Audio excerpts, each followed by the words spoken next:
What's going on, everybody? It is Friday night. Friday, October the 6th, 2023, 6:13 p.m. Eastern Standard Time. Well, it's not really night, it's kind of evening. And it's only 3 o'clock in the afternoon for you fine folks on the West Coast. But hey, we're splitting the difference. It's very late overseas. It's still the afternoon, and it's the evening now. Let's do it again. Let's do it again.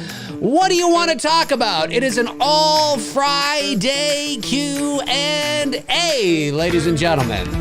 What do you want to talk about? You want to talk about The Exorcist? You want to talk about Halloween? You want to talk about Halloween? You want to talk about pick up sticks with your butt cheeks? Whatever you want to talk about, we can do it tonight. Get those questions ready. Let's do it. Let's start the engines. Ladies and gentlemen, one more time. Come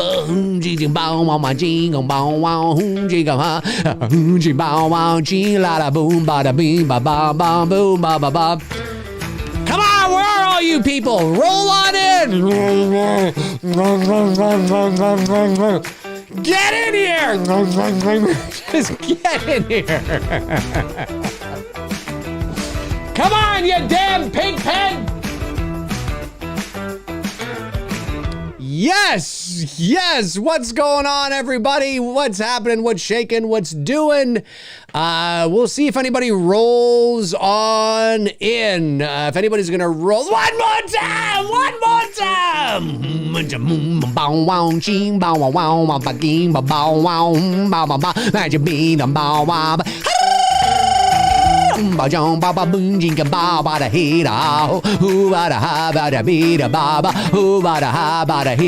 Let's go up one octave.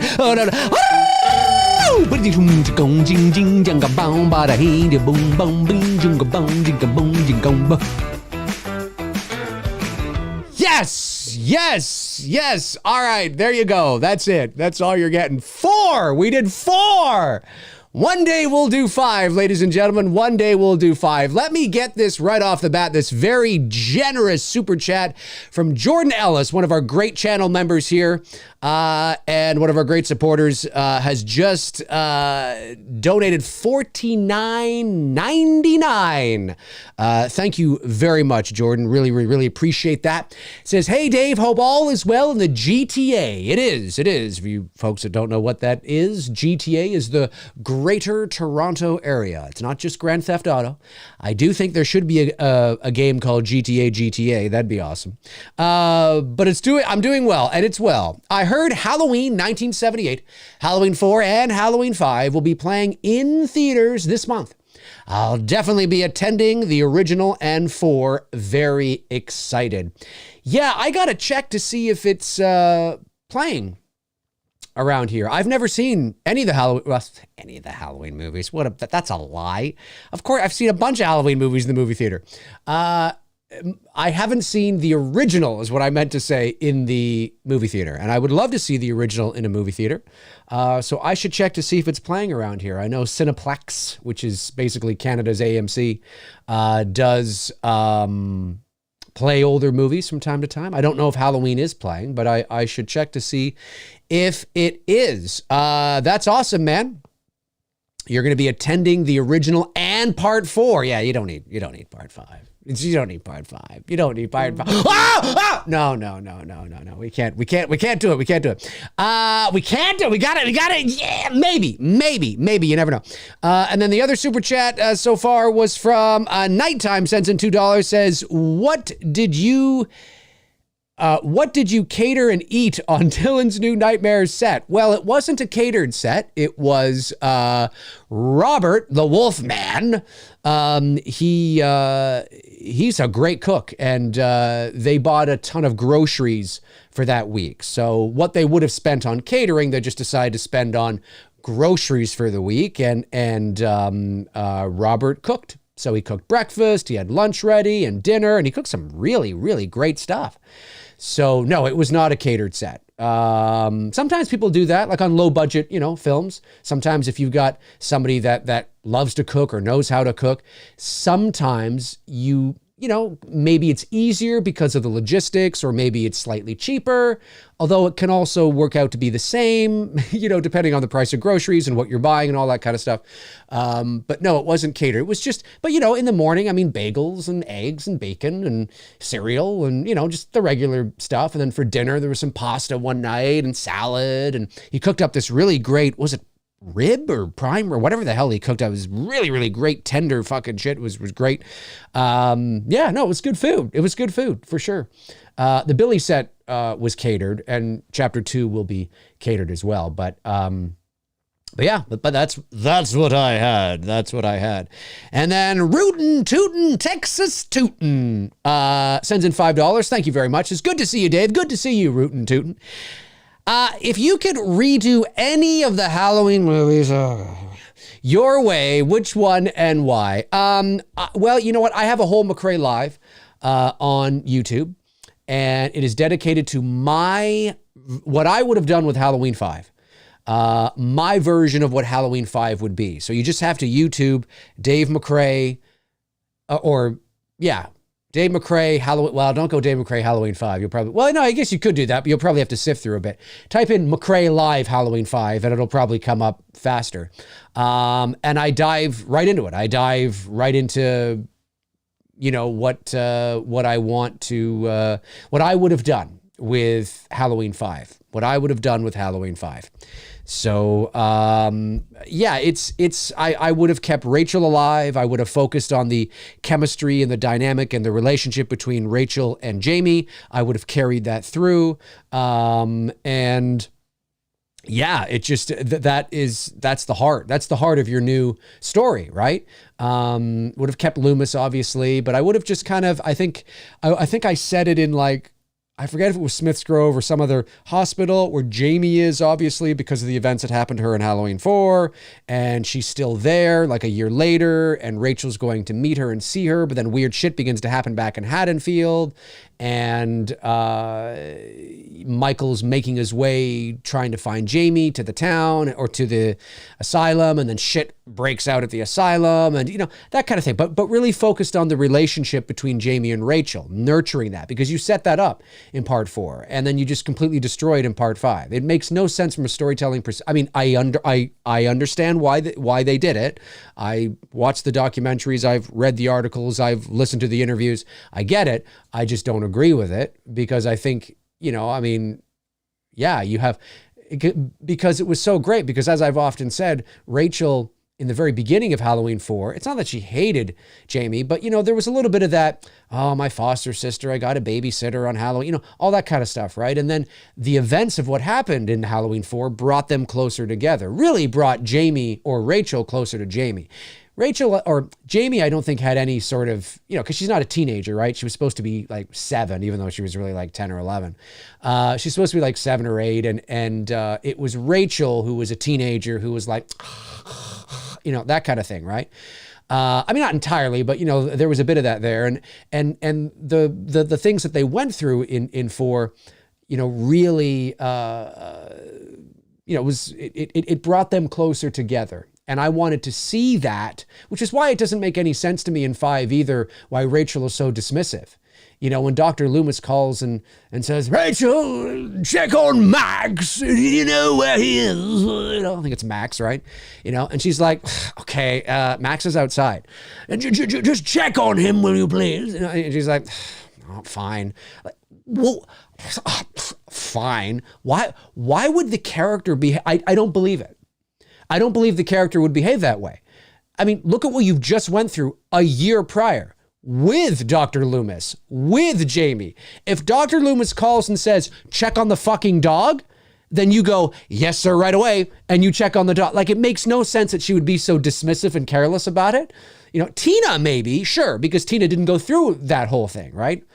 Even Sammy, sure. Anybody else, sure. Rachel should have been that, no, you fucking listen, you're fucking... Anyways, I would have just nurtured it more and brought them, focused the relationship on Jamie and Rachel. And that doesn't mean that you can't kill Rachel. That doesn't mean that you can't actually kill her. It has to make sense. It has to be properly motivated. You have to know where you're going in a Halloween 6, and maybe you think to yourself, wow, we can really sort of, there's some weight here, there's some bottom here. If Rachel goes, again, it's not that character's die, it's how they die. And that could have added a whole different, like, wow, like imagine like a cliffhanger where Rachel is dead and Jamie's there. It's like, oh my God, it's like, oh my God, So I wouldn't have been I don't think I did kill her in my idea, but I wouldn't have been adverse to that. It just has to be done right and, all that kind of stuff. But anyway, that's what I would have done. I would have focused, that's, like an alternate Halloween 5. I don't care about 6 because you can't do an alternate 6 without doing an alternate 5. And H2O, I just don't care about. And Resurrection, I don't care about either. So, it's the way it is. Taylor Paulson sends in $2, says, I'll stick around for a bit though. Thank you very much. $5. Says, Dave, you rock. I'd love to stick around, but this is my drumming time, and I really want to jam. I haven't played for a week or so. I still love you. Well, hey, Taylor, that's all right. You jam. You go out there and jam the ham, man. You jam the ham. And another $1 from Taylor Paulson. Thank you very much. Rob Thidoff says, Dave, Halloween 45 was epic. Movie locations, hang out with Darren and Frank and Cody Snyder, autographs, photos, and ended with Drinks with Atkins event. My next bucket list item is Jaws Fest 50 in 2 years. Wow, there's a Jaws Fest? I didn't know that, but that's pretty cool. I guess that would be happening this way, I guess, like in Martha's Vineyard or maybe like, around there. I would assume that's probably where they'd want to have it. That's pretty cool. That would be a cool event to go to. That'd be a cool event to go to. Yeah, H45 looked great. I was living vicariously through all of your photos and your posts, and I was speaking with Darren and Frank, who were keeping me updated. So thank you to them for keeping me updated. It was, it was unfortunate that I wasn't there, but age 50, that's the big one, because that could be the last one, you never know. But it looks like everybody had a great time. It looked like there was some, it was nice to see some new guests there, of course, and the vendors. And I mean, it's pretty much what H40 was like. I was always, like with age 40, there was, and obviously I wasn't at age 45, so you guys can speak to this better than I can. But at age 40, there was a real buzz. There was a real buzz. It was electric because of the new movie, because of Halloween 18. And Halloween 18 was releasing like the following week or something. And it was crazy, the buzz. And James Jude Courtney was there, and Rhian Reese was there, and David Gordon Green showed up. And I can't remember if those were the only two, obviously Nick Castle, but were those the only two from H18? I think so, because Kyle Richards wasn't there. Of course, she wasn't in H18. Was she in H18? No, she wasn't in H18. Was she in H18? No, I don't think she was. No. No, so it was just Rhian Reese and James Jude Courtney, I think, because Curtis wasn't there, of course. The guy that played Aaron wasn't there. Andy Matichek, I don't think was at age 40. Was she? She might have been, but I don't think she was. Anyways, but there was a buzz. It was buzz. I mean, it was the 40th anniversary on the cusp of a new movie. It was a lot of buzz, a lot of excitement. And so now here's the 45th anniversary. Obviously, the trilogy kind of went out on a bit of a whimper, according to a lot of people. And but it looked like everybody had a great time. Everybody was excited. And I'm excited for all of you that got a chance to attend and meet the Halloween alum. Because, not to sound morbid, but I mean, we are on the cusp here of people are getting older. I mean, even John Carpenter is 75 or 6. Nick Castle's around that same age. Tommy Lee Wallace is around that same age. Dick Warlock's like 84 or whatever he is. Erwin Yablans, who had to cancel, he's 89.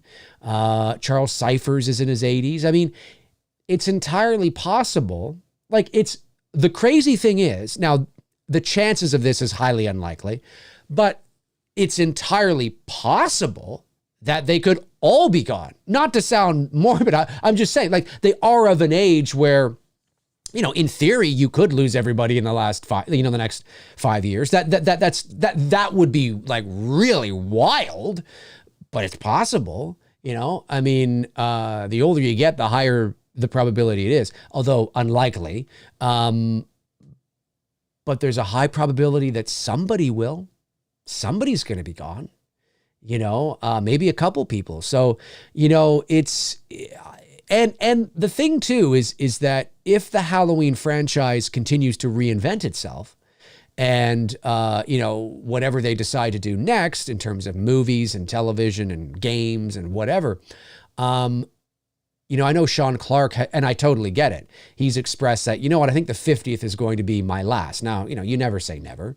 But he's 50, what is he? He's 53, I think, himself. So he'll be about 58, on the next one. Does he want to be still doing it? And there's something, and I agree with him because I've heard him say this. There is something about, the 50th being sort of the swan song. Now, that doesn't mean you can't do more, but, the 50th, there's something about a 55th that kind of feels like, like your 40th birthday is big. Your 45th birthday, yeah, okay, 45 kind of is big. Your 50th birthday is really big.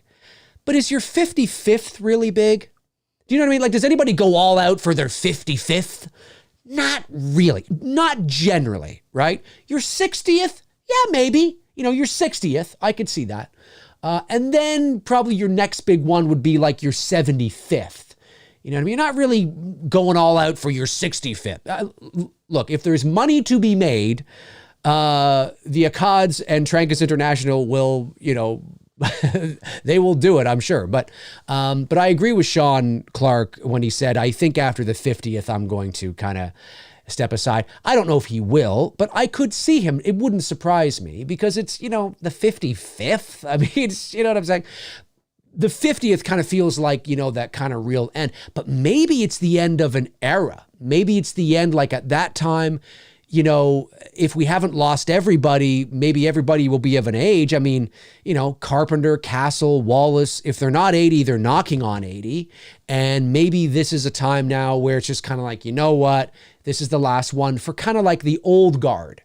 And by 2028, we'll have maybe new movies, we'll have a new TV show, and there'll be new actors, younger actors, maybe, who are playing Michael or Loomis or what have you, that fans will be excited to see at a 50th and maybe a 55th or something like that. So maybe the 50th will be sort of that transitional period where we begin to see the very last of the old guards. And that doesn't mean that you can't have them in the, at a 55th or a, 60th if they're still kicking. But I'm just saying that everybody's up there. I mean, even, PJ Souls and, Jamie Lee Curtis herself. I mean, she'll be nearly 70, well, she's 60, 70. Yeah, I think she'll be 70. I think, or 69 or 70 or something like that which is still, I mean, she could still go. I'm just saying, you know what I'm saying, right? That the longer the franchise does continue to, bust out content, there will be, in theory, content for conventions, new actors, new people for, to get excited about. But for people like us in our 40s and over, I'll be 45 next year. I'll be 50 basically, by the time the 50th comes out. I don't know. I agree with Sean. I think a 50th is a nice kind of, you know what I mean? But I could see it continuing. You never know. Happy Sanjo sends in $2. Thank you, Happy. Says, Exorcist Believer reviews. I don't envy DGG. Yeah, the reviews are terrible. They are terrible. But like I've said many times on this channel, I just discussed it the other night with Tony Michael on Two Dudes, is that I haven't seen the movie yet. I don't know when I'm going to go see it. So I haven't seen it yet. But I come at this from a place when this kind of thing usually does happen, because this is not the first time this has happened. And I'm not saying that the movie's not trash. It could be a big pile of trash. I suspect that the movie is not trash. I suspect the movie is just, average. It's just okay. When you compare it to the original Exorcist. And this is what I mean. See, this is a place that I like to come at these things from, right? There's a lot of hyperbole. There's a lot of conjecture. There's a lot of, over sensationalizing. It's the biggest pile of shit of all time. I mean, we see that all the time, right? We see it all the time with, these culture war channels and all this kind of stuff. The chances of the Exorcist believer being one of the biggest dumpster fires of all time is highly unlikely. But Dave, you haven't seen it yet, so you can't say. No, you're right. But I am basing this on statistics. Basically, not statistics. I'm basing it on a pattern, which is a form of statistic, but a pattern that I've seen over the years when this kind of thing happens, because it happens all the time, right? When there's a movie that comes out that people are emotionally attached to, there's a nostalgic connection, there's a lot of brand weight behind it, there's a lot of weight, a lot of this, that, and the other. A lot of the times, not all the time, but a lot of the times the movies are dead before they're even released, right? Look at Indiana Jones and the Dial of Destiny. It's fucking a boom. It's fine. Of course it's not as good as the originals, but it's not one of the worst woke movies in the history of motion pictures. You know what I'm saying? But if all you watched were certain channels, you would believe and think that it was. And so that's my point, right? Is that, we have to weed through that. Right? We got to weed through that anger and that vitriol, because The Exorcist is not just one of the greatest horror movies of all time. It's one of the greatest movies of all time. It's got that weight and that brand behind it. And making a sequel to The Exorcist is you're behind the eight ball no matter what. So I suspect that The Exorcist believer is, I believe, the reviews when they say that it's nowhere near as good as the first movie. I believe that's probably true. But do I think it is the catastrophic dumpster fire failure and one of the worst horror movies? Do you know what I'm saying? And down to 19% on Rotten. Probably not. A lot of the negative reviews are probably coming from people that are, and fair enough, are comparing it to the original, and it doesn't live up to the original. It's probably fine. If you took the Exorcist name off of it, it's probably fine. It's probably not bad. It's probably just, well, it was all right. It was all right. It probably, it probably, if it didn't have the Exorcist name on it, those reviews on Rotten Tomatoes, I'm saying it wouldn't surprise me if it was called, I don't know, let's say it was called I haven't seen the movie, so I don't know what else it could be called, but, the missing entity, or something else, right? I hear a lot of people saying, oh, it's just, there's nothing new. It's just like a lot of stuff you see. Okay, well, that tells me then it's probably in reality a 50 to 60, high 40s to high 50s Rotten Tomatoes, right? Because when you look at other possession demon movies, generally speaking, there's some lower, there's some higher, but generally speaking, they probably fall somewhere in there, right? You know what I mean? Your 40s, your 50s on Rotten Tomatoes. Hey, if it's actually not bad, pretty good, you might even get into your 60s, which for a horror movie is ridiculously good, because horror movies tend to, be pretty shitty. But because it bears the Exorcist name and it has that weight behind it, and there's all those expectations, it's getting pummeled. It's getting pummeled. I'm not saying it doesn't deserve it, because I haven't seen it yet. I'm just going by the patterns that I have seen within the horror community, within the horror movies that are released, how fans respond, how the critics respond. And I look at this and I go, it's probably okay, serviceable, like a 6 out of 10 if it wasn't Exorcist, right? But it is Exorcist, and that's how we have to judge it, and that's what people are doing. Is that fair? Well, yes and no. I mean, I think one of the complaints that I see, and I'm probably going to do a video about this, one of the complaints that I see is, that The Exorcist was so, for its time was so shocking and all this kind of stuff. The problem is that, and I've said this 1,000 times, and I know I sound like a broken record when I say this, but it's very important. And I know it may sound like a cop-out or an overused cliche, but it is absolutely true. We are desensitized. Now, that doesn't mean that it is impossible to surprise an audience anymore. But in 1973, nobody had seen anything like that. Nobody.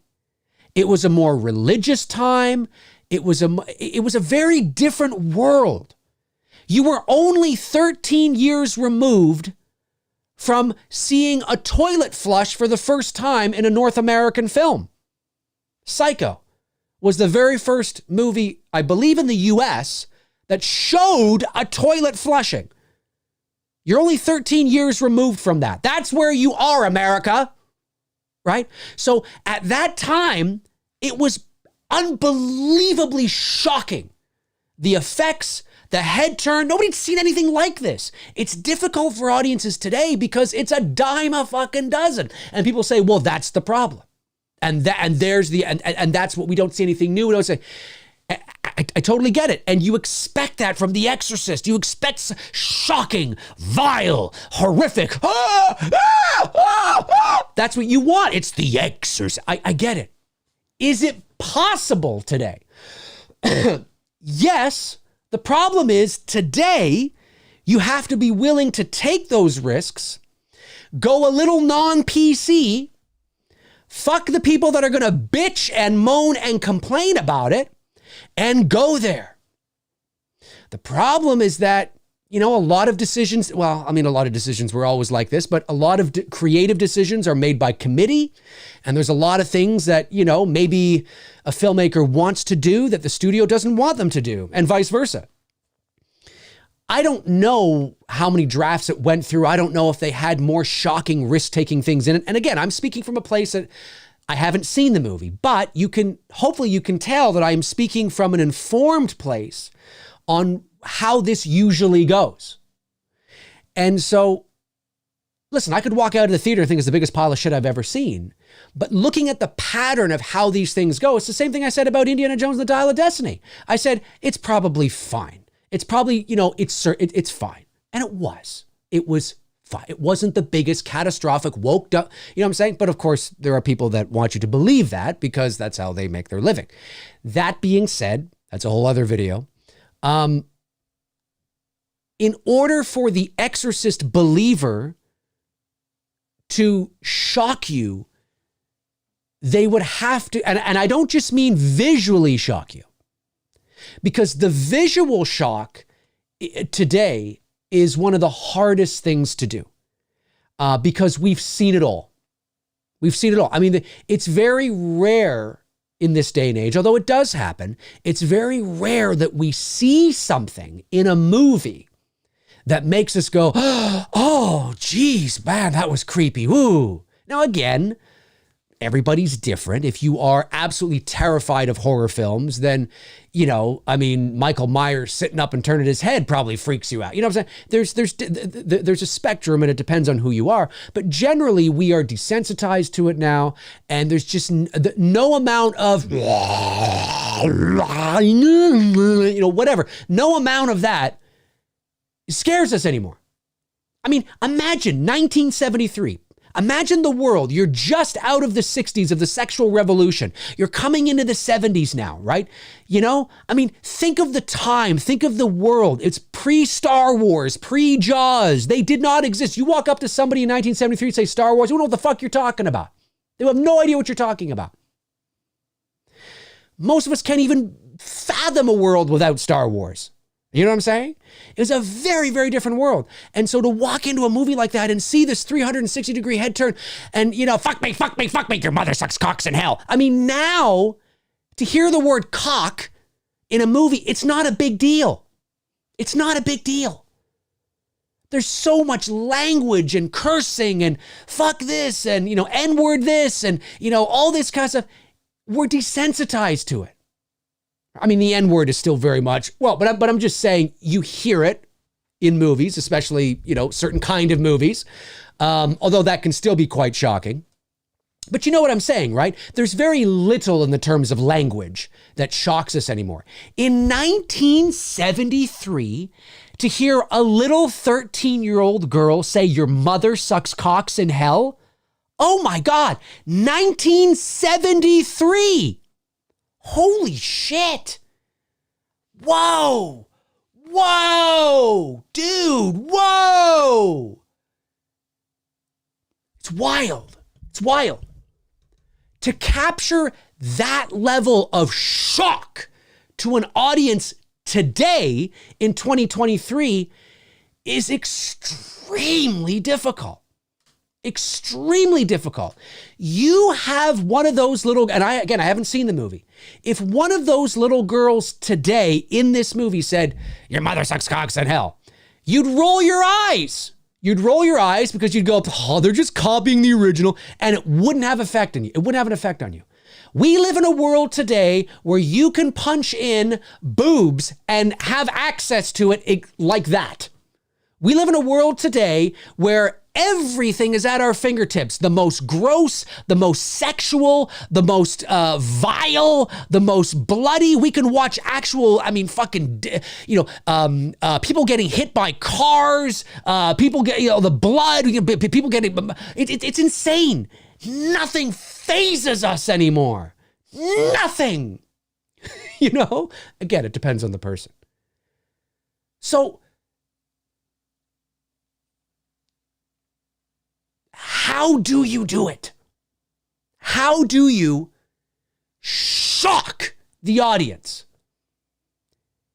And I don't think it's done purely with visuals because we've seen it.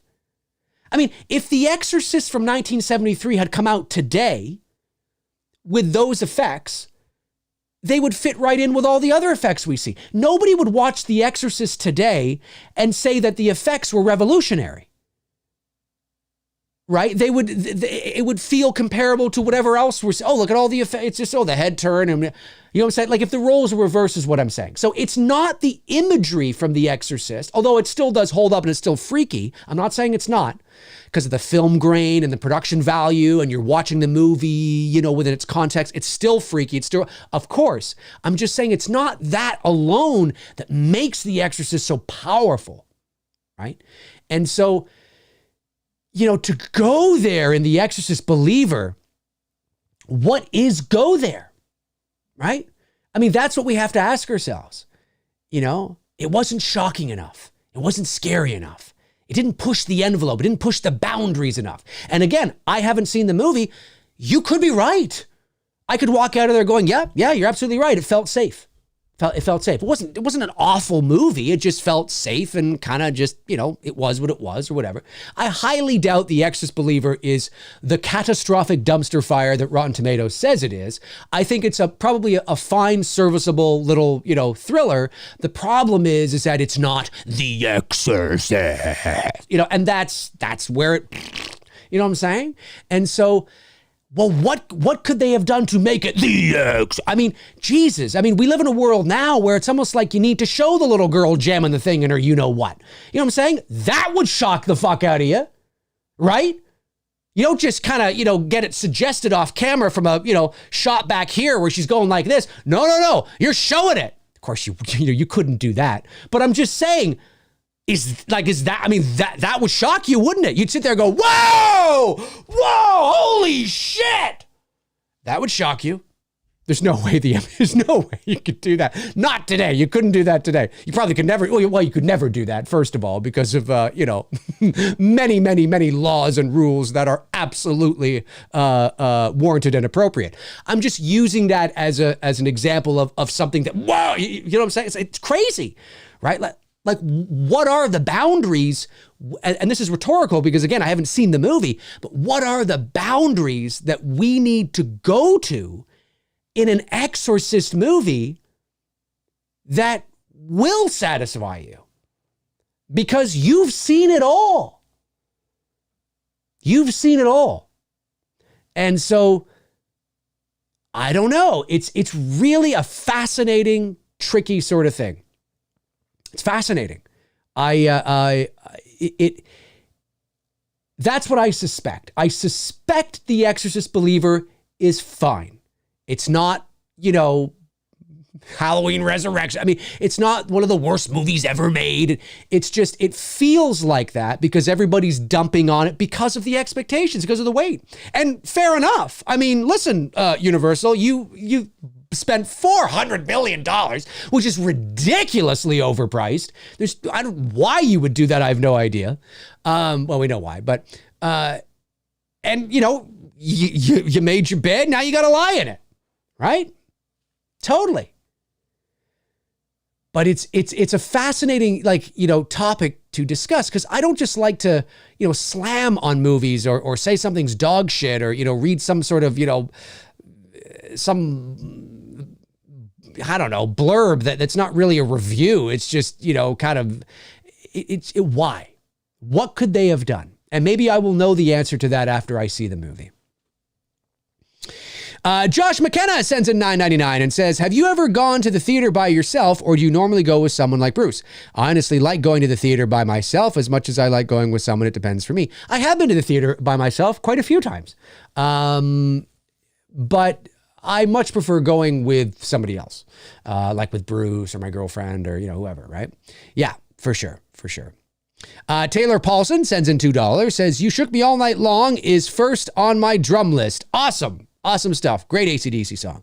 Matthew Farisi, $9.99. Thank you, Matthew. Says the convention was phenomenal. Everyone was wonderful, especially James Jude, Courtney, Nick Castle, Warlock, etc. Still unable to process seeing Carpenter with my own eyes and being so close to him. Yeah, I watched the 35, 40-minute panel at Halloween 45.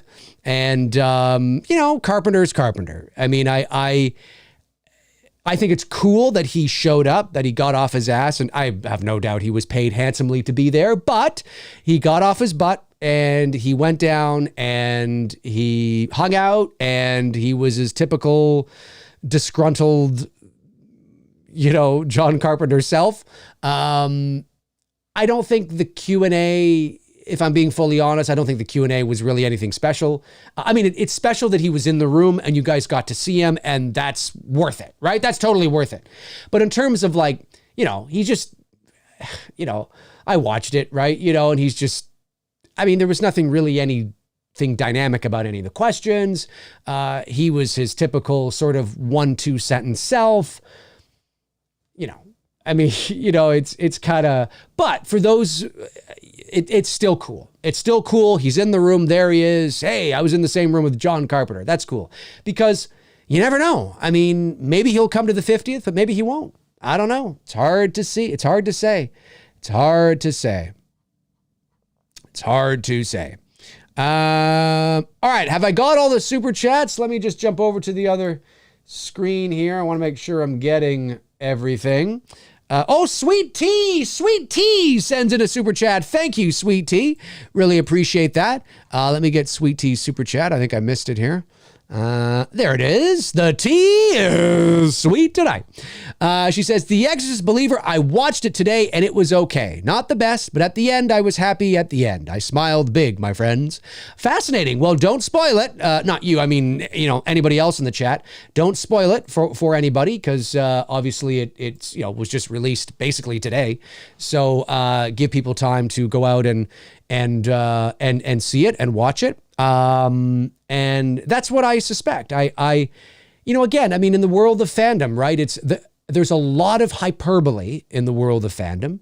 There's a lot of, you know, conjecture. I mean, it's just, there's a lot of just, you know, and so most of the time, when I watch a movie that is just getting lambasted, I'll be like, well, yeah, but it's not like, I would never, you know, I'm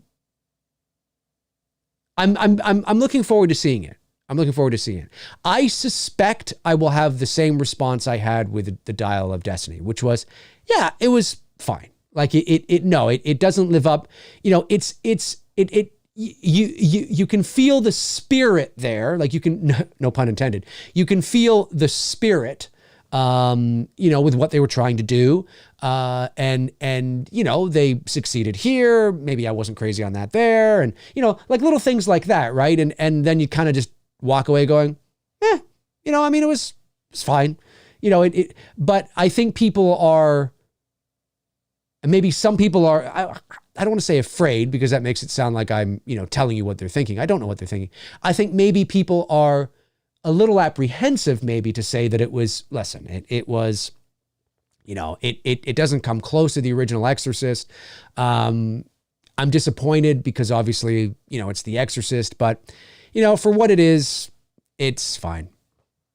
I think people are afraid to say that because it sounds like you're giving it credit, or that you liked it.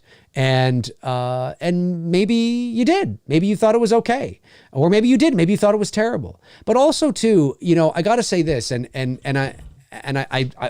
please, I don't mean this, and I preface this by saying this because, there are people that think I'm, in the past, there have been people that have mistakenly thought that I was being pretentious or condescending when I speak how I'm about to speak. So that's not what I mean at all. I just feel that I think it's really important that fans, myself included, there's nothing wrong with reading some reviews, taking some things into consideration. Maybe there's a reviewer that you align with in taste, and that's cool too. But it's incredibly important that that fans, at the end of the day, judge the movie for yourself. Now, that becomes more difficult to do when you are listening and watching so many different reviews and so many different people and getting heavily emotionally invested in that. You see, for me, when I read some reviews or watch somebody talk about a movie that I haven't seen yet, but that I am going to see, I'm always watching it from sort of a peripheral kind of standpoint, you know what I mean? Or reading, kind of getting the sense of kind of things, or what is sort of the general sense out there of this film. I never deep dive into it and start getting so emotionally into the either the love or the hatred for a film, because I think it's important that we do our best to go in and judge these movies for ourselves. Now, the important thing about that is the next step after that, which is not to be afraid to express that you liked a movie most people didn't, or that you didn't like a movie most people did. And in today's day and age with fandom and it's like this in politics and, whatever. I mean, it's across the board.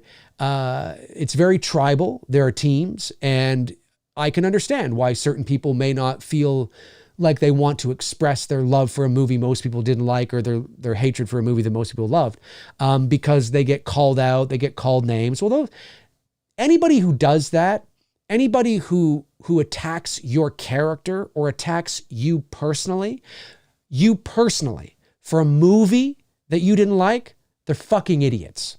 They're fucking idiots. They're dickheads. They're dickheads. They don't know their asses from their elbows. There's a lot of names I could say that wouldn't be very PC, so I got to hold off. But they are. And because there's nothing wrong with disagreeing over a movie and talking about it in a fun sort of way. Oh, you didn't like it? Oh man, I fucking love it. Whatever, right? But to attack somebody's character and to call them names, and I understand that is just the nature of being online. That's the way it is. Being online makes it very easy for people to remain anonymous and attack other people anonymously. And that's what they do. I mean, I get it all the time. Anybody who has a YouTube channel knows that they've gotten it as well, depending on how, big your channel is. I mean, I've certainly got it because I've been very, very outspoken about my love for the Halloween franchise and my dislike for some of the Halloween franchise. And, just Reddit Dave McRae. And there's a lot of people that I mean, people just, all because we don't have the same opinion. It's wild. It's a wild west out there.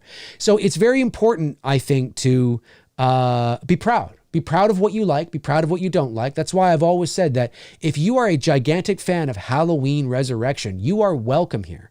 And I would hope that my viewers are mature enough and adult enough that if somebody in the chat room was to say, hey, I'm new here, or hey, I'm not new here, but you know what? I love Halloween Resurrection. It's one of my favorite Halloween movies. I would like to believe that my chat room, you know, I mean, there's nothing wrong with fun teasing and, you know, ribbon and, you know, kind of having some fun, but keeping it in that territory and would welcome that person here, whoever that person is, and maybe ask, oh, wow, really? Well, it's your favorite. Well, how come it's your favorite, right? You know, learn why. That doesn't mean you're going to agree with the person, but it means that maybe you could learn why, and you can go, oh, okay, I don't really, but yeah, I could see that. I mean, I get, okay, cool. Well, hey, it's your favorite, man. Awesome. You know, just because, and this is another thing too, is that it's important that people understand, and I can't speak for everybody, but I can speak for myself. When I lambast Halloween Resurrection or start, you know, deep diving into making fun of Halloween 5 or something, I am not attacking people who like that movie. You know, me saying Halloween 5 sucks is not the same as me saying all those who like Halloween 5 suck. That's not the same thing. It's not the same thing at all. And I've said many times, as you know, I'm an unabashed Avatar fan. I love Avatar, and I will preach to the, you know, until the cows come home that I love Avatar. Well, that's not a very popular thing to say. So I just think it's important that be proud of what you like. Don't be afraid to express it. And if people are making fun of you or calling you out or using the little laugh emoji or whatever, they're just fucking dicks. They're just fucking dicks. You know, anybody who attacks somebody's character does not possess the IQ to articulate their thoughts in a constructive way to attack, when I say attack, but to address the argument. Right? There's nothing wrong with having a debate with somebody and going back and forth. But the second you start attacking somebody's character, right, which has nothing to do with the debate, well, then you're just an idiot and you've lost. Right? So, you know, somebody could say to me, Dave, you love Avatar? Well, listen, I don't think it's Avatar, man, because listen, it's just Pocahontas in space and blah, blah, blah, and the writing, whatever. And then I could come back and say, well, yeah, but you know what? I understand that. But if you're going to make that argument, that you also got to, you know, acknowledge that this movie here that you love is also based on pre-existing stuff. And then they might go, oh, geez, that's really true. I never thought of that. But you know what? And then, you know, we go back and forth. But the second all that turns to, yeah, well, you know what? You're just a fucking idiot and you have a fat head. Like, you know, the second that happens, then it's like, what does that have to do with anything? Then it's over. That's over, right? And they can't, you know, they feel like they need to attack you because they can't really address anything else. And that's a big part of fandom as well. You see it online, you see it all over the place. And it's unfortunate, but I always, you know, I do my best to stay away from that because it's like, I don't have time for that, you know? But when you go to, anyways, I'm going to go off my soapbox here, but when you go to these movies that are very controversial and you know, or are getting lambasted, if you liked the movie, don't be afraid to say it. Listen, I know that, you know, I was not a big fan of Halloween Ends. There's certain parts of it that I do like. There's a lot of people that hate it. There's a lot of people that really, really like it. And you know, I think there are some people that express their love for Halloween Ends because they know it grinds people's gears. They know that. They know that when they go, Halloween Ends is one of the best in the franchise. They do that to be a contrarian because they know it's going to get, you know, responses back, right? But you got to admit, at least they're not afraid to say it. You know, they're not afraid to say that they really liked it, and neither should you. So if you watch The Exorcist Believer, and you walk out of that theater and in your mind and in your heart of hearts, you know, and this goes for any movie in this type of a situation, you know in your heart of hearts, wow, you know what? I actually really liked it. I get what everybody's saying about it, but it actually worked for me. I actually really liked it. Be proud of that. Own it. Now, understand that, you know, the internet is full of, you know, dumpster fire, lowbrow morons that will, you know, attack you. You know, so if you are going to express yourself online, you got to be ready to take the hits, and just hope that, you know, people don't attack you too hard. But be proud of that. Don't be afraid. Don't be afraid. I mean, listen, I walked out of Barbie. I liked Barbie. And I came on here and I told you, and I couldn't give a frog's fat ass whether you agreed with me or not, right? I don't care. I liked it. I didn't think it was the greatest movie of all time. I'm just saying that I got the mockery. I got the satire. Yes, it's preachy. Yes, there's definitely a woke message in it. But like I've often said, it's Barbie. What was I expecting? Rambo? I mean, if I'd gone to see Rambo and that mess, I'd be like, okay, what's it? It's Barbie. I really enjoyed it. I laughed. I thought it was satirical and silly and funny, and I enjoyed it. And I came on here and I told you that because I don't give a fuck whether you agree with me or not. Now, I say it harshly like that to make a point, right? I know, see, that might come across as, condescending. I don't mean it. I just mean that that's the attitude we should all have inside, right? We should all have that, I don't give a fuck because I liked it. We should all have that inside. That's why I say it, harshly like that, right? We should all be like that. I don't care. I liked it. So if you go see The Exorcist and you really didn't like it, like you actually legitimately didn't like it, well, then own it and say you didn't like it. But don't be afraid to, don't pander to the groupthink tribalism. Don't pander. Don't. If in your heart of hearts you really liked it, say you liked it. Say you liked it. Hey man, I know you didn't like it and you thought it was shit, but you know what? I thought it was all right. Never be afraid to say that. For any movie on both sides, whether you, like I said, whether it's a movie most people liked that you didn't, or most people hated that you loved. So that's really, really important. And that's a tough thing for fans going into a movie that is panned across the board, that they're very excited to go see. It's tough.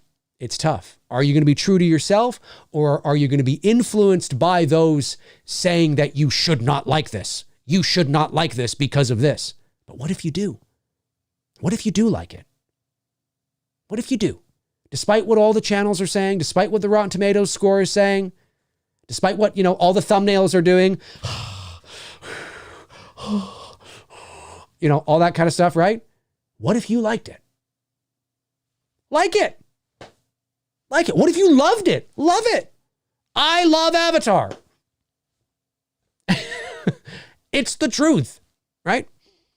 Anyway. Power Packers 90 sends in a member chat. Thank you, Power Packers 90, one of our great channel level number 2 members. I gotta think of a different way to say that. 100%, Dave. The amount of crap me and others get for liking the Star Wars prequels is still insane. Yeah, it is. It's crazy. It's crazy. And listen, I see, I don't, like, it's not like I'm I don't know. Anyways, I'm going to get on my soapbox again, and I don't want to do that. But it's just, you like what you like. I like The Rise of Skywalker. I like The Rise of Skywalker better than The Last Jedi. I didn't think The Rise of Skywalker was amazing, but I think it's a better Star Wars movie than The Last Jedi. There, I said it. And I don't care who agrees with me or not. I mean, you always want people to agree with you because you want to share in your love for something or share in your hate for something, right? Of course you want that. But if you really do like something, like if you go see The Exorcist, believer, and really in your heart, you're sitting there in the car, right? And you're sitting there thinking, I actually kind of liked it. Well, then like it. Like it. Fuck what everybody's telling you what you should. No, that's just what they think. And I guarantee you, I'm not naming names because I don't know who specifically, but I guarantee you that there are people that say they don't like a movie, which is a lie. They do like it, or they don't mind it.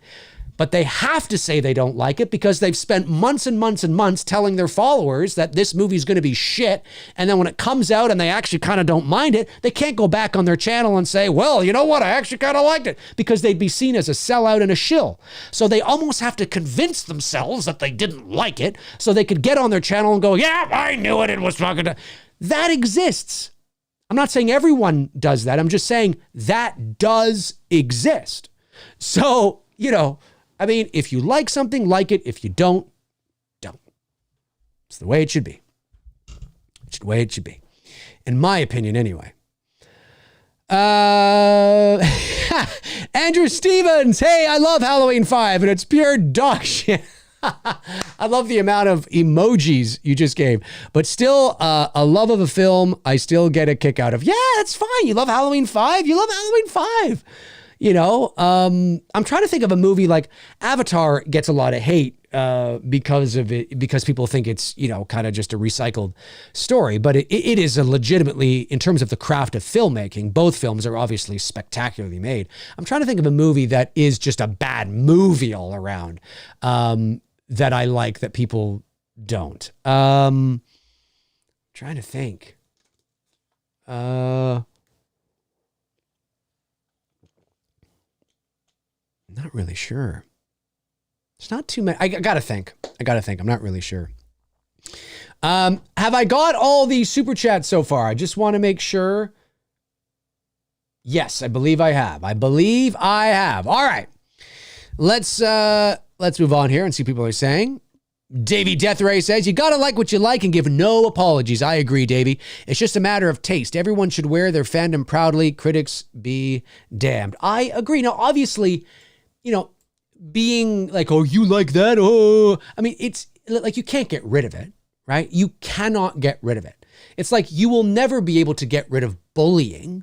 Like, anybody out there who thinks we can live in a world that literally is a utopian society where no, it's just not going to happen. We are primates. We are primal. We, you know, are tribal in a lot of ways. And so, no, it's never going to happen. It's like racism will never, ever go away. We just have to figure out ways to, you know, teach our children that skin color doesn't matter and that we're all human and to love one another and all that kind of stuff and to treat people, like as Martin Luther King Jr. said, to treat people on the content of their character, not of the color of their skin, right? I think that's how it goes. And that's true. Like, that's what we need to do 100%. But will we get rid of racism where it just doesn't exist? No, I don't think that's ever going to happen. I mean, that would be amazing, but I think that's an unrealistic expectation. I think it's more of a reality that we'll be able to mitigate and really kind of, you know, just teach people how to be better people, especially the kids.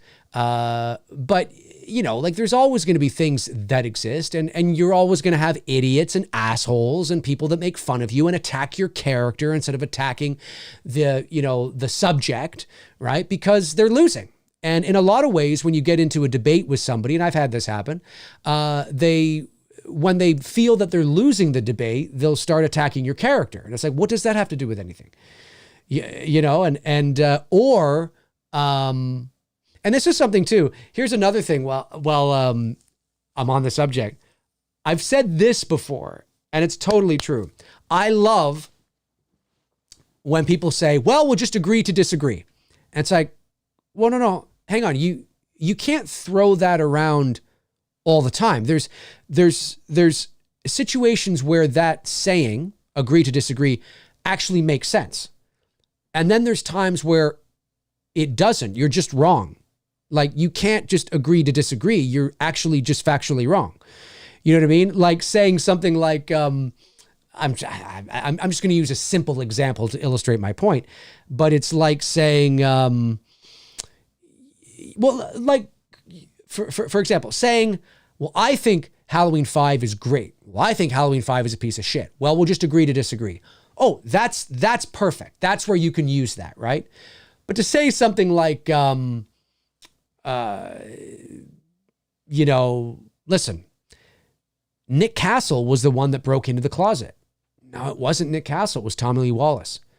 No, I'm telling you, it was Nick Castle. I can tell by the shape and all that, you know, and the kind of just the way. And no, I understand, but it's actually Tommy Lee Wallace. It's been out there. He's said that. I know what he said, but it's not. It's like, well, no, he didn't.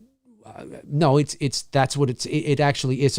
And then they go, well, we'll just agree to disagree. It's like, no, you can't do that. That's not how that phrase, that saying works. When something is factual and has been proven objectively, you can't just say, well, we'll agree to disagree.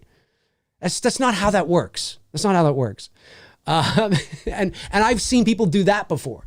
Well, we'll just agree to disagree. And what they're really saying is, I'm losing the argument, I'm losing the debate, I'm out. And that's fine. If you just want to just say I'm out, okay. But you can't say I agree to disagree on something that is objectively measurable, right? Like Harrison Ford is Indiana Jones. Well, I don't think, like, no, he is. Well, no, we'll just agree to disagree. No, you can't. No, that's not how that works. You're just wrong. You're just wrong. Again, these are very loose examples. There's much better examples where it's a little more nuanced. But I kind of went to the extreme. No one has ever been like, I don't think Harrison Ford's Indiana Jones. No one's ever done that, of course, right? I'm just going to the extreme to make a point. But I've seen that, and I've been involved with those types of debates over the years where somebody say, well, we'll just agree to disagree. And I'm like, no, you can't. You are factually wrong. I've given you the evidence. I provided you the links, or I provided you the interview where they said that, or I provided you the, the photo, or I provide you whatever. That, well, we'll just agree to disagree. No, that's not how that works. That's not. You can disagree just as long as you know you are actually, literally, objectively, factually wrong by every measure. Oh, we'll just agree to disagree. All right. That's how you want to handle it. Robert Kitzmiller sends in $5. Thank you, Roberts, and says, any new upcoming movies or shows currently announced or in production on your radar that piques your interest? Great question, Rob. One of our great channel members here. Whew, that's a good question. Anything that piques my interest? Let me just see. Upcoming movies. Hang on. Movies 2024. I'll go 2024 first. So, Inside Out 2? Huh. I did a lot of the TV promos for Inside Out, Disney's Inside Out. Hey, I'm available if you need me to do that again. Just saying. That's cool. I didn't know they were doing a sequel. I actually really love Inside Out. I thought it was really good. So, hey, there's one right there. I'm looking forward to that. I know it's, Disney, Pixar, whatever. They're fucking amazing. Joker 2, I'm looking forward to. I was going to say Twisters, but I don't know. Maybe just for nostalgia. I don't know. I still got to see the first Dune, like the Denis Villeneuve's Dune. I'm just looking at these here. Not really. There's always going to be movies that pop up that are not sort of major. Like I'm looking at the major studio released films, right? I say this every year, and I say this every year around this time, that there's always going to be those movies that are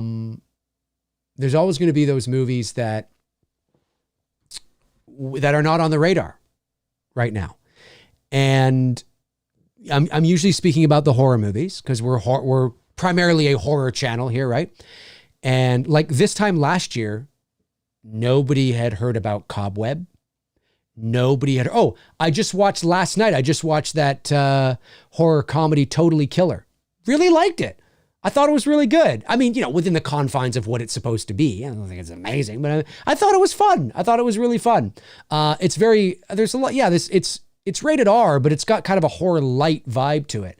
I really enjoyed it. But this time last year, I didn't hear anything about a Totally Killer. I didn't hear anything about a Cobweb.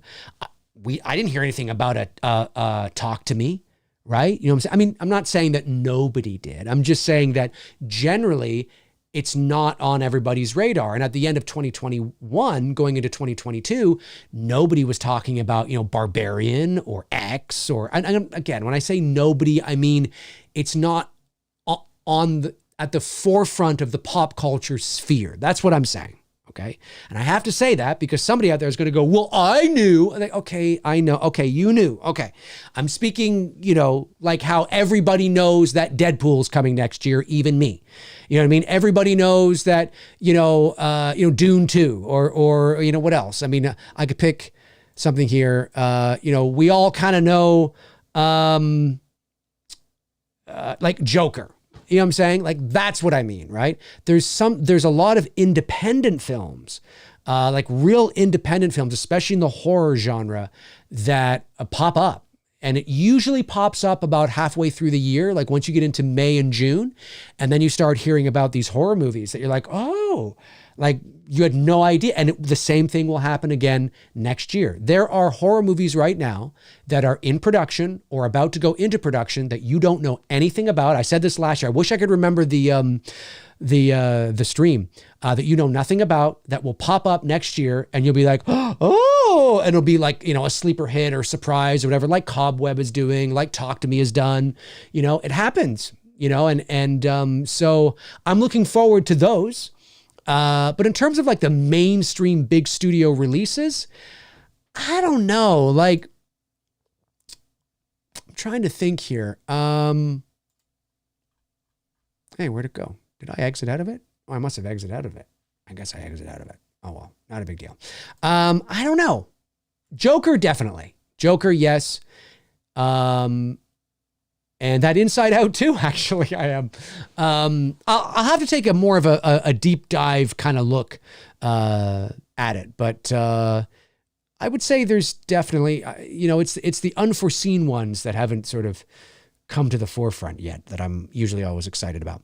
Arthur Vega sends in $10. Says, hey, Dave, I'm curious. Would you ever take calls on McRae Live or Two Dudes and Some Bullshit? Yeah, well, you know what? I'm not against it totally. I've thought about it, but I thought about it a couple years ago, and then I sort of just kind of, forgot about it. And you never say never, but I would say that at this point in the game, probably not, at least not in the immediate future. But I'm open to it. I am open to it. And thank you for the super chat, Arthur. Very much appreciated. Chester Franklin Jr. says, Dave, despite having channel members, are you still going to do Saturday movie nights like you did the past few years? Keep up the great work on the channel. Cheers, man. No. So, yes. So on my Patreon, I used to do Saturday movie night, and that was, the live show was exclusive for my patrons, and then it would go up on my channel for everybody else. But I decided to axe that and make it exclusive to Patreon, because then there's no incentive for you to join my Patreon then, if you're just going to be able to watch it anyway. So I axed that, and then for about the last maybe year and a half or so, it was exclusive to my Patreon. But I've shut down my Patreon now. I no longer have it, and now it's just YouTube membership, which is similar to Patreon, but it's easier for me because everything's right here on the channel. And so we have something similar. It's called Horror Movie Nights, and our second episode is tomorrow night at 6 p.m. Eastern Standard Time for my level 2 members only. And we're watching Evil Dead Rise. I've never seen it before, so it'll be a first watch for me, but we're watching that tomorrow night. And that's exclusive to my level 2 members. So no, I'll just keep it for my memberships or my membership or ships. Yeah. Cause there's 2 tiers. Cause that's the idea, right? That's the incentive. That's the whole point of having a YouTube membership, is that you offer exclusive perks for those who want to, help out or, support the channel in a fun, cool way. It's not for everybody. I'm not, I'm still going to do these regular shows, McRae Lives, Two Dudes, Q&As. They're not behind a paywall. The membership, like everybody's membership or Patreon, it's just that extra stuff for people who want to help out and get VIP access to exclusive stuff. And we also have the One Good Scare, the Halloween only show, where we talk nothing but Halloween. That's our next episode of that is coming up soon too. So if you want to check out my membership and become a member and being able to get your question highlighted, as Davey Deathray has done here, and also get your name highlighted as well with exclusive badges and emojis, and get access to exclusive shows and perks and polls and all that kind of stuff. The link is in the description. Check it out. Be great to have.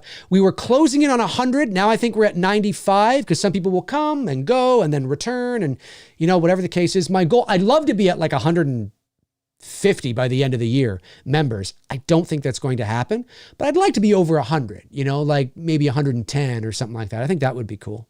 That'd be cool.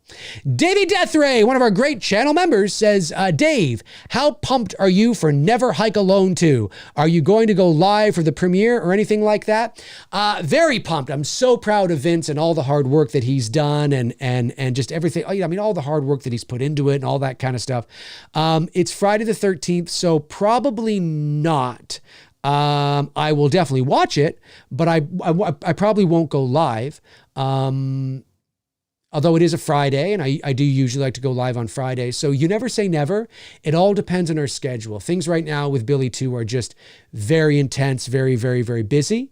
I had an item come in today from our props department, and let's just say it was a fun prop that it was just very fun. So things are just incredibly intense and incredibly busy. We have a location scout at the house on October the 15th, myself and Bruce and Greg, our DP, and we're also going up there with our gaffer and our key grip as well. And so Nikita, who was our gaffer on chapter 1, is returning to be our gaffer on chapter 2. We have a different key grip this time around because our key grip on chapter 1 is just really busy. Key gripping. So we have a new key grip, which we're very excited about working with. And that's happening on that Sunday. And then every day, like there's phone calls and emails and meetings. I have a meeting with Bruce tomorrow. I also have a meeting with a Zoom call so Bruce and I have a production meeting tomorrow. And we also have a meeting with a crew member tomorrow over Zoom as well, in addition to the production meeting. And so it's just, there's a lot of things that are going on right now. Obviously with the SAG strike and everything that's happening with that, that's adding a lot of, there's just a lot of stuff. And, we're managing it. We are professionals. We're managing it. We're doing what we can. But there's a lot of parts, a lot of wheels that are turning that we're hoping all fall into place. So we can go to camera November 20th. It is about 6 weeks away now. And that's not a lot. I mean, in the world of filmmaking, 2 weeks is a lot of time.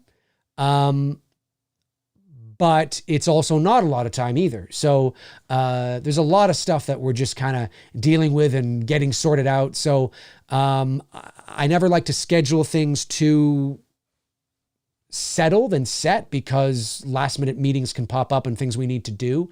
Last weekend, I won't say what happened, but last weekend we thought something was going in a certain direction and then something happened where we had to pivot and our production meeting actually changed from the point of the meeting to something else.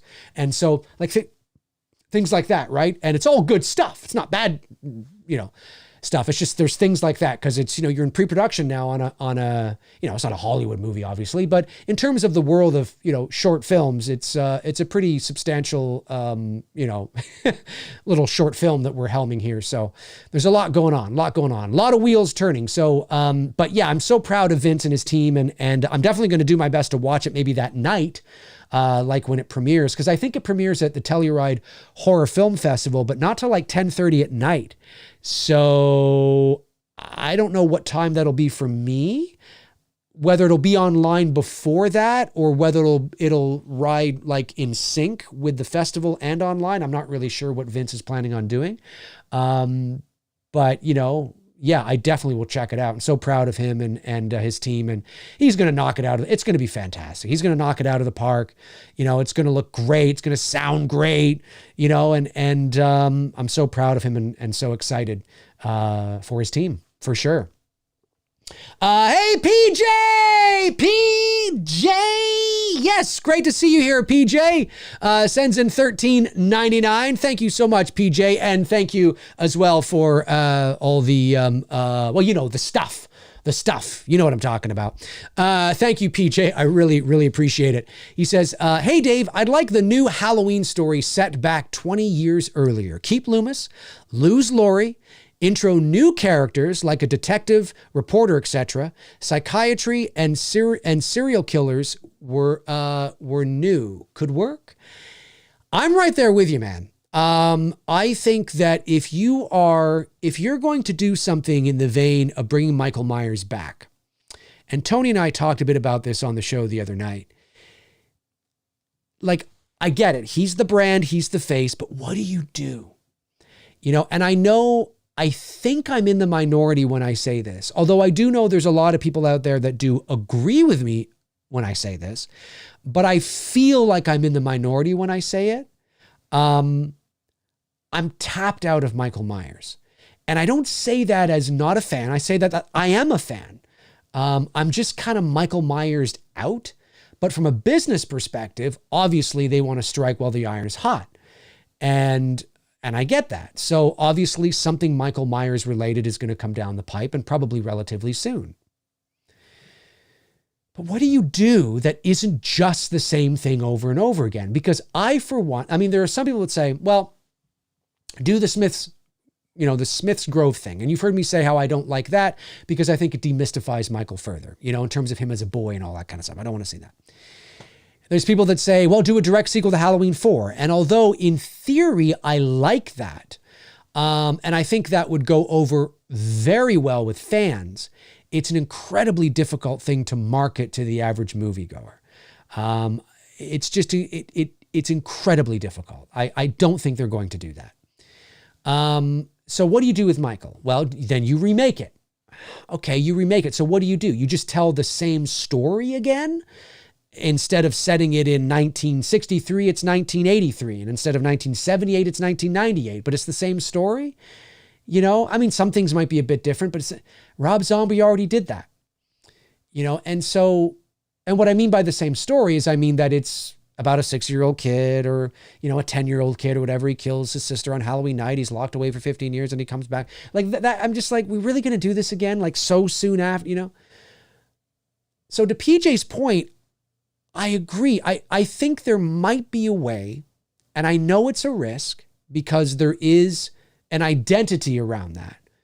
But I think there is a way now. I mean, you've done it. There's a way now to reinvent the story of Michael Myers. I don't mean like, completely, maybe reinvent is not quite the right word, but sort of recalibrate a bit, inject some new life into it, tell a similar story. So it's the Halloween story. Do you know what I mean? But it's different. And it goes back to that Two Dudes episode from over a year or so ago that Tony and I talked about how, and I don't think they would do this either because I think it's a little too maybe artsy fartsy for Malick. But to go back, but it's the principle of what we talked about, right? Going back to the 1950s. So the last decade before the 60s, the last decade, you still have your nuclear family, Leave It to Beaver. You know what I mean? The 60s is where everything changed. The sexual revolution, Woodstock, the Beatles, all that kind of stuff. Birth control, I think. Was it the 60s? Can't remember. But it changed. And so you said it in the 50s. There's that sort of nuclear, more religious family, conservative family. And, instead of it being Michael killing Judith, maybe they're of the same age. And Loomis is a detective from Chicago. He's not a psychiatrist. And he's brought in from Chicago to this little town because this little town doesn't know how to handle these string of murders. And he's brought in as a detective. And maybe it's like this black and white film noir. And it's very scary. And it's all leading up to Halloween and all that kind of stuff. Again, there's a lot of things you need to flesh out and all that. But you hear what I'm saying there on the basis of it. And it's very similar to what you're suggesting, right? Where, well, maybe you go back, like you had said, maybe you go back 20 years earlier. So are you talking about the 50s as well? Or are you talking about 20 years from now, which would be like the late 90s, early 2000s? But anyway, regardless, I think we're on the same track with how we feel about it. I don't know if, I just don't understand. I don't understand why you would discard that idea And there's many different ways to structure that idea. It doesn't have to be the 50s. It can be the 80s. It doesn't have to be the 80s. It can be the 90s. It can be like there's many ways to structure it. He doesn't have to be a detective from Chicago. He can still be a psychiatrist. He want you whatever. But I like the idea of telling the same story, but it's different. It's similar, as much as people knock on Avatar, right? It's similar to what Avatar has done. It's a universal, not that Halloween's a universal theme, but I just mean there's a universal sort of thing to Avatar's story. People can say they ripped it off. They can, whatever. Well, then did Dances with Wolves rip off Pocahontas? Or nobody's bitching about that. So there are similar themes in a lot of stories and things like that. And you could tell the Halloween story. It's not quite the same, but I'm just saying you could tell the Halloween story with the similar DNA, but you just structure it a bit different. Like you said, there's no Laurie Strode, but you keep Loomis, and it's just, it's a different story. The structure of the family is a bit different. And I will say this, as much as I don't like Rob Zombie's Halloween, I have to give credit where credit is due. And he didn't just, yes, the original Rob Zombie's Halloween is more similar to John Carpenter's than, say, his Halloween 2 was. But even in Rob Zombie's Halloween, it is different enough that it isn't just literally the same thing over and over again. And so the spirit is there, but you definitely, there's more to it, right? And I think that is the way to go. I just don't think I would go the hick white trash trailer demystifying everything Rob Zombie route. I still would keep the DNA of the ambiguity and the mystique and all that, the mood, the atmosphere, the suspense, the music. I would keep all that. I would just structure it in a different sort of execution with different characters, a different story, a similar story, but a different story. Because if you're not going to do that and you're just going to tell the same story over again, just in a different decade, I don't know. I'll sit and watch it because I'm a fan, but that doesn't excite me. It doesn't get me excited. Like if Bloody Disgusting broke the news tomorrow that that's what they were doing, that wouldn't get me excited. So I don't know. I agree with you, PJ. I think you're on the right track. And I think both of us share that similar, we're in the same ballpark. Like, if you and I were in a writer's room, we'd sit down and we'd be on the same page. We'd have, the whiteboard with the markers, and you'd have some ideas, but we're all kind of like, well, maybe if it's you and me, and Bruce and a bunch of people, I don't know. But, we'd be there and we'd be kind of like, we'd be all heading towards the same kind of idea. And that's where it can get exciting, because you can toss out stuff, but we have the same vision for what we think needs to be done. And that excites me. It doesn't excite me if they just do the same thing over again, just in a different decade. And I'm not saying they're going to, obviously, but I'm with you, man. I am. I think to do something similar like that is I think it could work. Because otherwise I think there's a chance that the diminishing returns, or it isn't necessary. It's always diminishing returns because it's Michael, but maybe not as much as it would be if you're just doing the same thing over again. So yeah, no, I agree. Movie Chat and More Part 2 sends in $2, says, saw Believer today, save your money, total crap. Well, hey, that's how you feel about it, Richard. But I encourage everybody out there to go and see it, because we must make up our own minds and never be afraid to say that you loved it. But if Richard really believes it was crap, Richard is not afraid to say that he believes it is crap. Thank you, Richard. Appreciate that. Deadside sends in $4.99. Thank you, Deadside. I don't know if I've ever seen you in here before. Do a school shooter scenario, but a Halloween massacre and a trial scene with Loomis being his lawyer and gets him off on insanity, but he kills again. That's that's kind of based on some true crime a little bit. Obviously the sensitivity of a school shooting is always problematic, because you certainly don't want to glorify it. So how you tell that story becomes incredibly important, and because you don't want it to be exploitative, and like well, you know what I mean. So it's always a tricky kind of area to go down that route. Not that stories haven't done that and haven't exploited certain things before. You absolutely can, but I could see a pitch to Malick being, hey, I got it. Massacre, school shooting, like just those words. I can see Malick going, I don't think so. You know what I'm saying? I could see that just because he probably wouldn't want to enter into that and enter into a scenario where he would receive the backlash from that. But you know, the story, yeah. I mean, the principle of what you're talking about, I certainly can see. I certainly can see that. So, you know, it is interesting for sure. And you never know. I mean, maybe. Frankie Fear says, there was a guy at H45 that I and a bunch of other people asked if he was Dave McRae. Really? That's so funny. I'd love to see what this guy looked like, because I've gotten everything from one end of the spectrum to the other, where people have said I've looked like this person. I'm like, I look nothing like that person. And then I've had people say, you know, you kind of look like this person. I'm like, oh yeah, I can kind of see that. Usually in my experience, when somebody says, unless you were just teasing him or whatever, but if you really did, usually in my experience, when people say, you know who you look like? You look like, you know, Ron John Agato or whatever. I don't know. And, you know, and I look up Ron John Agato and I'm like, I don't look anything. What they're saying is we have like the same jawline, or we have maybe the same eyes or something, but I don't look anything like him. You know what I'm saying?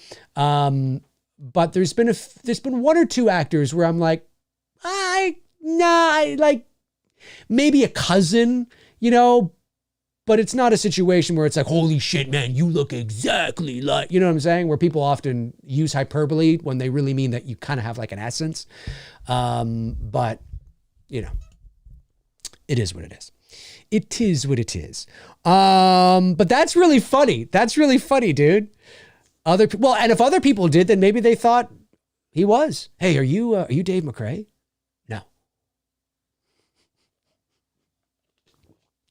I'd love it. That'd be so funny. Let me see here. Get somebody I haven't got yet.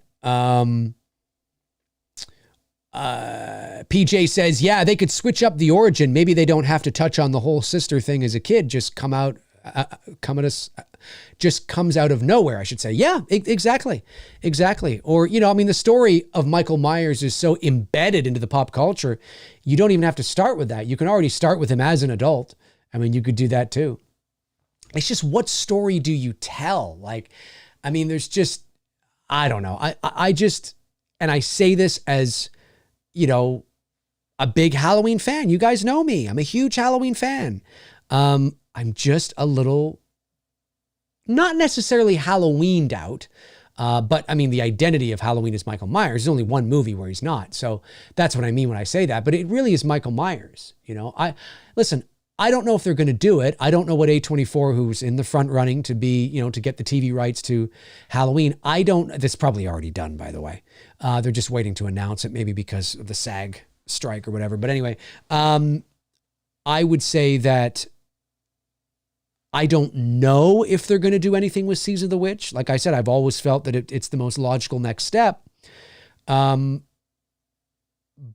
if they said to me, yeah, if Malick gave me a call, hey man, no, if they said that they were going to TV series Season of the Witch,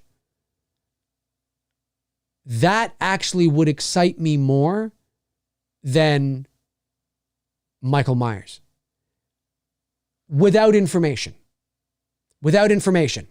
If we had a lot of information, this is who's directing it, here are the writers, this is the direction, this is the plot, this is the scenario, well, then maybe I might look at the Michael Myers thing and be like, actually, I never thought of that. That's actually pretty good. But with just something being announced, Season of the Witch, Michael Myers. Oh, Season of the Witch every day. And it's not that I'm a big Season of the Witch fan. I'm not a big Season of the Witch fan. I don't hate the movie, but I've never warmed up to it like a lot of people have. I'm not a big Season of the Witch fan. I don't hate it. I enjoy it enough. It's serviceable as this, little B, low budget, early 80s horror movie. It's fine. But I just think that there is potential. It's the potential of Season of the Witch that I've always thought is great, because you could, like the premise of Season of the Witch is fantastic and very frightening, very Invasion of the Body Snatchers, that paranoia. You could dive into that. Like, imagine a series with the suspense and mood and eeriness and drama and character development, like in Invasion of the Body Snatchers from 1978, one of my favorite horror movies of all time. Just that ambiance and that eeriness and that, claustrophobic, impending, insidious doom and, all these things. And it's a series like that. That's exciting to me. It's maybe like the small town at night, great low, maybe you set it in the 80s. So it's got kind of like this Stranger Things-ish vibe to it a little bit, or something like that actually excites me. If they were able to give all that information and the Michael Myers stuff was, we're just going to remake it and tell the same thing over again, I'd be like, oh God, okay, I'm team Season of the Witch. I really am, because we've done it, but the crazy thing about fandom and horror movies, and I'm part of it because I'll be there, is that you can tell the same shit over and over again and people will still watch it. To a degree, there have been things that, I have backed out on, not gone to the theater for, because it is the same thing over and over again. I'm just like, nah, I'm out. That's probably why there's a lot of horror movies that you've seen that you're surprised that I haven't seen. Sometimes it's because I haven't gotten around to seeing them. And sometimes it's just because it's just the same shit, but yeah, it's interesting. It's very, very fascinating. All right. I haven't missed any, super chats. I just want to make sure. Movie Chat More looks like he was the last. Oh, no, wait. Another one comes in from Movie Chat More, £5. Says, just a quick thank you for these awesome shows without having to be a member. Like you now. I've been a sub since 2017. You're still the best, Dave. Well, thank you. Well, of course. Yeah, no, I would not I don't know what YouTube channel would put everything behind a paywall. That doesn't make any sense. How the hell how does that work? What's your end? Listen, unless your revenue is just so massive, you know what I'm saying? But no, that's not how it works. YouTube membership, and I'm not the only channel that does it, is extra stuff to help generate some revenue for the channel, and it's fun for certain people that want to get access to exclusive shows or perks or whatever. There's nothing that it's basically YouTube's Patreon. That's what it is. And I shut down my Patreon and just started YouTube membership because it's easier for me because it's all on one platform. So nobody has to click away and go to a different platform. And listen, I know there's a lot of people that are very successful on Patreon, and that's great. For me and just how I operate, having everything on YouTube in one spot is just easier for me. And so far it's been great. We have like nearly 100 members and it's a lot of fun. So like I said, if you want to get in on it and get access to exclusive shows and stuff, the link is in the description. A lot of fun stuff. It'll tell you all about it there. But yeah, no problem, man. Who does that? Okay, folks, everything's behind a paywall now. Well, that's not going to work. That's not going to work. No, if somebody's done that, I don't know why they would do that. But yeah, no problem, man. No problem at all. Frank Riker. Hey, Frank the Tank Riker.